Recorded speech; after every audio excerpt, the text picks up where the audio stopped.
Do we have Wes? Yes. Do we have everybody on the phone? Can you do like a roll call to see if we have a quorum? Absolutely. Okay. Can everybody online please let us know who's on the line at this time? Jared Austin is here. Mark Ryan. Ari Engelberg. Gail Garbalina Mojica.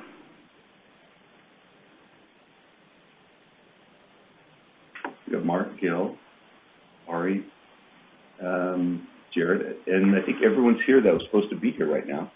Okay. Is Lisa back? I am here, yes. Okay. All right, let's go ahead and begin the meeting if that's okay. Sounds good. All right. At this time, we'll start the ACCS meeting. Many of the commissioners will be calling into the ACCS meeting today. In addition to Sacramento meeting location, there are 6 other locations throughout the state where commissioners and general public will be participating. These locations are listed on the ACCS agenda, and they're noted at the bottom of the last page. At this time, can we, Lisa, would you please do the flag of the Pledge of Allegiance for us and do the flag salute? Yes, we'll do. Thank you. Ready? Begin. I pledge allegiance To the flag of the United States of America and to the republic for which it stands, one nation, under God, indivisible, with liberty and justice for all. Hey, thank you so much. At this time, anyone who wishes to provide any public comment may sign up to speak. There's a book for public comment. Sign up in the lobby in Sacramento. Anyone who's at one of the remote location sites may also provide public comment. To do so, please inform the ACCS member at the remote site of your name and desire to speak during public comment. At this time, so commissioners, if you have anybody that wants to speak, let us know in case anybody shows up at any time throughout this meeting. Please let us know so that we can recognize them and give them their allotted time. At this point, I'd like to go through and ask the commissioners to introduce themselves and explain who they represent on the commission. I'll begin. My name is Dr. Wesley Sever, and I represent superintendents. This is Gail Garbalina Mojica, Placer County Superintendent of Schools, and I represent county superintendents.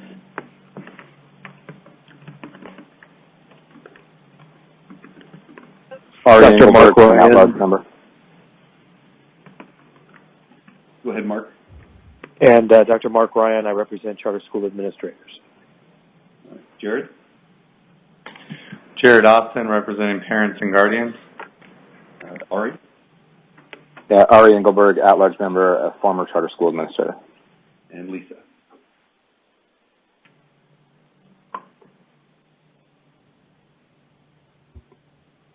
Lisa? Sorry, I didn't have my mic on. Lisa Constancio for the State Superintendent, Tony Thurman.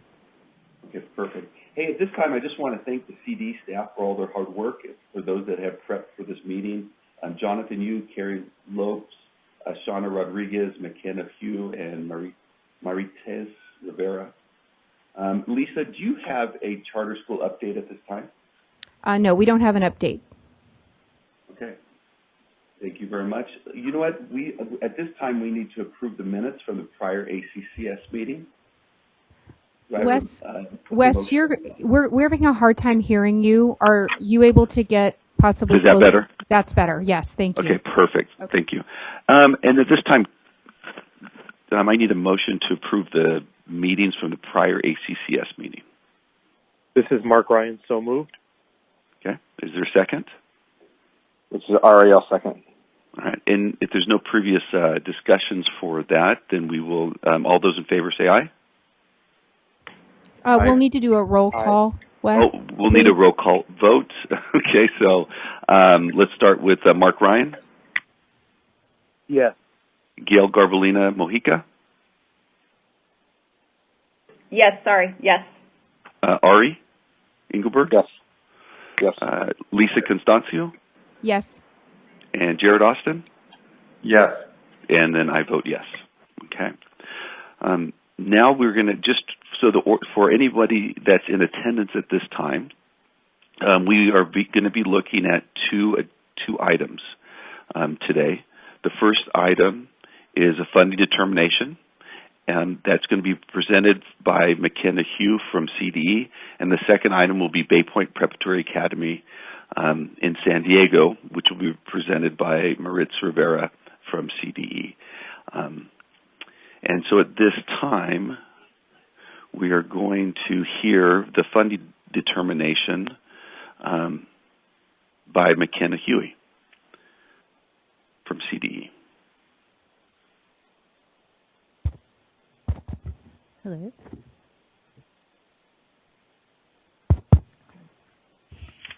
Good morning, Chairman Sever and members of the Commission. My name is McKenna Huey, representing the Charter Schools Division, and I will be presenting Item 1. Item 1 consists of a non-classroom-based funding determination request with mitigating circumstances from South Bay Charter School. This school did not meet or exceed the 3 conditions required to be eligible for a determination of funding at 100%. The 3 conditions are as follows. Spend the minimum 40% of its revenues on instructional certificated salaries and benefits. Spend the minimum 80% of its revenues on instruction and instruction-related services. Maintain a pupil-to-teacher ratio that does not exceed 25:1 or an equivalent pupil-to-teacher ratio of the largest unified school district in the county or counties in which the charter school operates. Without a reason of mitigating circumstances, the charter school's funding rate would be reduced from 100% to 85 or 70% or be denied at 0%. However, California Code of Regulations, Title V, allows this commission to consider a charter school's mitigating circumstances in support of a higher funding determination rate. Mitigating circumstances may include, but are not limited to, the following: one-time unique or exceptional expenses, the size of the charter school, the number of years the charter school has been in operation. Regulations further provide that this commission shall give serious consideration of full funding for schools with less than 100 units of prior year second period average daily attendance, or schools that are in their first year of operation, as per California Code of Regulations, Title V, Section 11963.4E. The California Department of Education finds mitigating circumstances from South Bay Charter School to be reasonable and proposes to recommend that the State Board of Education approve South Bay Charter School for full funding for no more than 2 years. Thank you for your consideration of Item 1. Hey, thank you very much, McKenna. We appreciate that. Commissioners, at this time, do you have any questions for the staff? I don't, but this is Mark Ryan. I'd like to move staff's recommendation. All right. At this time, Mark's asking to move staff's recommendations. If there's no questions for the commissioners, then is there a second? This is Ari. I'll second. Okay. Any further discussion? All right. At this time, we will do a roll call vote. Wes? Yes. First asked if there's public comment at any of the sites. Oh, thank you very much. Is there any public comment for this item at any of the sites in Sacramento or off in the remote locations? There's none here in Sacramento. Okay. Oh, it doesn't look like there's any at the sites either. All right. So we have a motion by Mark Ryan, a second by Ari Engelberg. It doesn't look like we have any for discussion. And so let's go ahead and do a roll call vote. Jared Austin? Yes. Lisa Constancio? Yes. Ari Engelberg? Yes. Gil Garbolina Mojica? Yes. And Mark Ryan?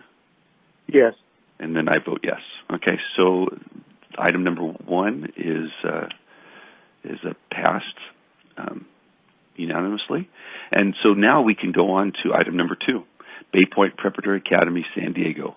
Considering a material revision of the charter to change admission preferences. And I believe this is going to be presented by, I don't know how to say your first name, Maritz Rivera? Help me out with that. Marites. What's that? Marites. Marites. Okay, Marites. Perfect. And so if you could go ahead and present that from CDE, it would be appreciated. Good morning, Chair Sever, Director Constancio, and Commissioners. I am Marites Rivera, Education Programs Consultant with the Charter Schools Division of the California Department of Education. Item 2 is a request for a material revision of the Baypoint Preparatory Academy San Diego petition to change admissions preferences and revise Element 8 admission requirements to comply with the California School Finance Authority funding requirement under the CSFGP and pursuant to Education Code Section 47614.5C2. In order for BPASD to gain eligibility under the terms of the grant, revised proposed admission preferences need to be approved by the SBE at a public hearing. BPASD was approved by the SBE on March 15, 2018 as a transitional kindergarten through grade 8 school for a 5-year term effective July 1st, 2018 through June 30th, 2023. BPASD served 200 pupils during the 2018-19 school year, located at 1175 Linda Vista Drive, San Marcos, California. Currently, BPASD is located at a temporary facility and has plans to move to their permanent facility, which will be located at 520 East Carmel Street, San Marcos, on or before October 31st, 2019. The CDE received the request for a material revision on July 29, 2019. The CDE is proposing that the SBE hold a public hearing to approve the request for the material revision of the BPASD petition to amend Element 8 admission requirements for a 5-year term of July 1st, 2018 through June 30th, 2023 under the oversight of the SBE. Pursuant to EC Section 47614.5C2, the CFA must determine upon receipt of an application eligibility based on the geographic location of the charter school site, pupil eligibility for free or reduced price meals, and a preference in admissions as appropriate. A charter school site is eligible for funding if the school site meets either of the following conditions.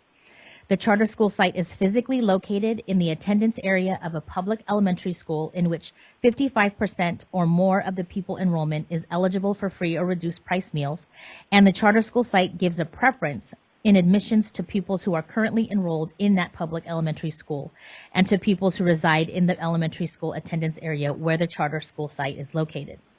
55% or more of the pupil enrollment at the charter school site is eligible for free or reduced price meals. Currently, BPASD does not meet the 55% free or reduced price meals threshold to be eligible pursuant to EC Section 47614.5C2. Therefore, BPASD is requesting a material revision to amend Element 8 admission requirements by including a preference for pupils who are currently enrolled in or who reside in the elementary school attendance area of the public elementary school in which BPASD is located. BPA's permanent facility is physically located in the attendance area of a public elementary school in which 55% or more of the pupil enrollment is eligible for free or reduced price meals, and the charter school site gives a preference in admissions to pupils who are currently enrolled in that public elementary school and to pupils who reside in the elementary school attendance area where the charter school is located. Additionally, the BPASD petition reflects an enrollment process for transitional kindergarten that does not conform with EC Section 47605D2. Therefore, the petitioners will be required to revise the petition to include that if space is not available for pupils in the TK program, then applicants will be entered into a lottery based on the same preferences used for kindergarten through grade 8, rather than be granted to pupils in order of application date. The CDE finds the BPASD petition is consistent with sound educational practice, and the petitioners are demonstrably likely to successfully implement the program. The CDE finds that the BPASD petition does provide a reasonably comprehensive description of the 15 required elements. The CDE staff review report attachment 1 provides the full analysis of the BPASD material revision. The agenda item 2 provides a brief summary of the CDE staff report. The petitioner is here to address the commission, and CDE staff is available to answer questions that the commission may have. Thank you. Thank you very much. It is appreciated. At this time, hey, Lisa, is the petitioner there today? Yes, they're here. Okay, are they going to be doing a presentation? Yes. Okay. Nancy Spencer is here, and she will be doing a presentation. Awesome. Can I This is Gail Garbolina Mojica. Can I ask a clarifying question of CDE staff? And that's exactly where we're at now. So commissioners, we're going to clarify any clarifying questions to CDE, and then after that, we'll hear from the petitioner. Thank you, Gail. Go ahead, Gail.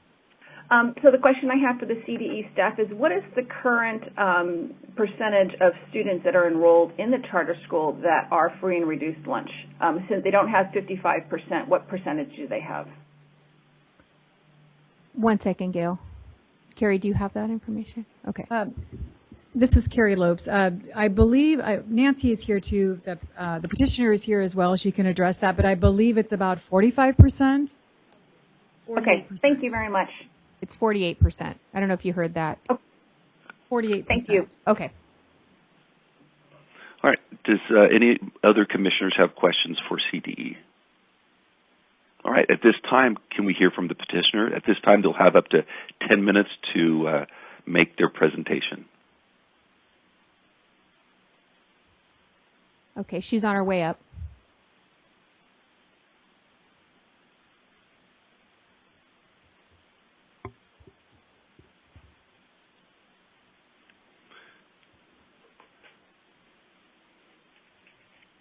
Good morning, commissioners. Is my phone, is it on? Is the mic on? Is the mic on? Oh, yes, it is. Good morning. You're good. Sorry. Good morning, commissioners and CDE staff. My name is Nancy Spencer. I'm the executive director for Baypoint Preparatory Academy in San Diego. Thank you for this opportunity to present Baypoint Preparatory Academy San Diego's petition for a material revision, specifically Element 8, the admissions requirements.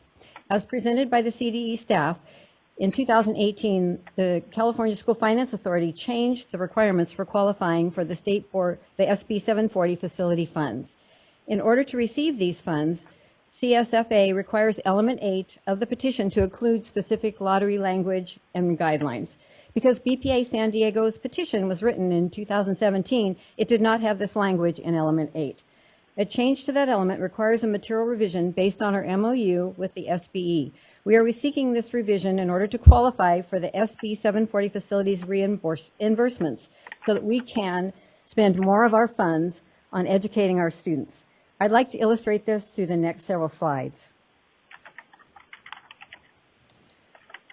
Baypoint Preparatory Academy in San Diego was approved by the State Board of Education in March 2018, as stated earlier.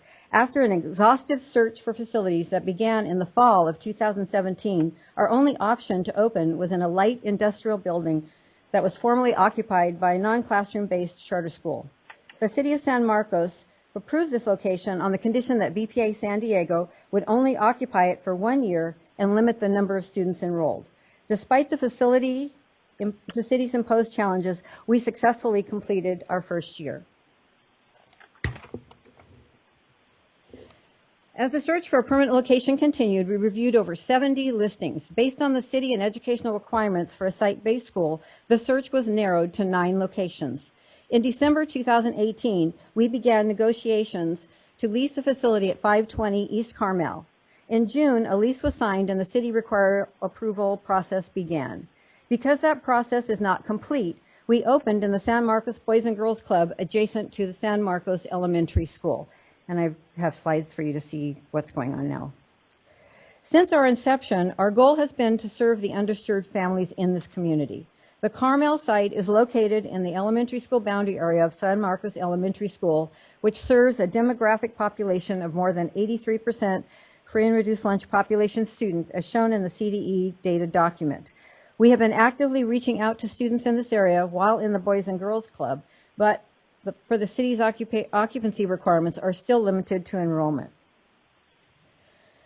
Relocating to this larger facility will allow us to reach out and serve more students. Despite our limited outreach, our free and reduced lunch population has increased from 30% last year to 48% in 1 year. Our goal, after meeting all of the city's changes of use entitlement requirements, is to relocate into this permanent facility in November 2019. I hope these slides have put a face to Baypoint and the students we serve.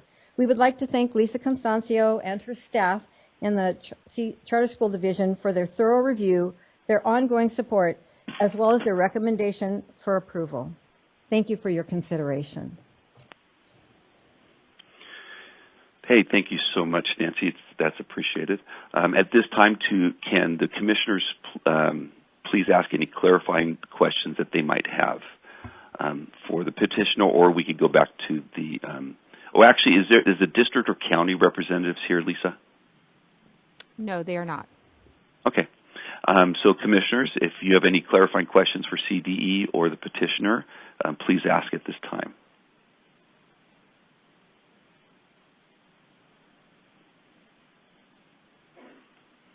Okay. So there's no questions, no need for a public hearing. We'll close that public hearing, and we'll just move forward with any discussion between the commission. Yes. Let me just check to see if there's any public comment. Is there any public comment here in Sacramento? No public comment here in Sacramento. Is there any public comment at any of the satellite locations? No, but this is Mark Ryan, and I'll move staff's recommendation. All right. This is Jared Dawson. I'll second it. Okay. Any other discussion from ACCS members? Was that Jared that seconded? Yes. Okay. Just want to make sure. Okay. At this time, then, we have a first and a second. Let's do a roll call vote. And we'll start with Ari. Aye. Lisa. Yes. Jared. Yes. Gail. Yes. Mark Ryan. Yes. Yes. And I vote yes.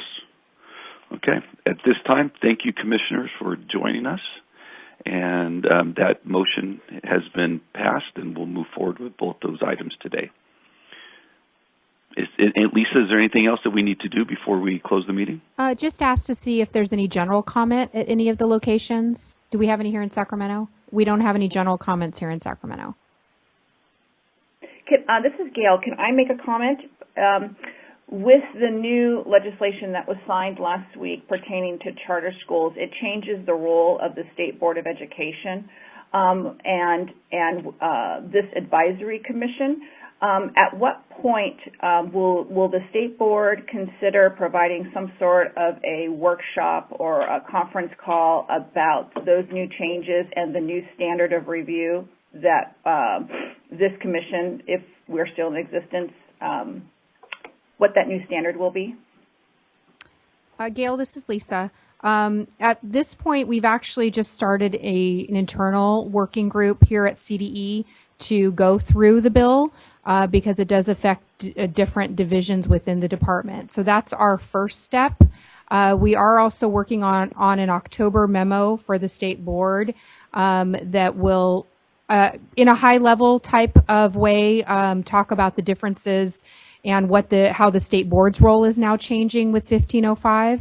But it's going to be a work in progress. So as we start getting into the bill, then we also are going to talk about how we will then relay information out to the field and also out to the advisory commissioners as well. So we're just starting that process this week, but we'll keep you updated. Thank you. Okay. All right. If there's no other comments, we will close the meeting at this time. Great. Thank you. Thank you.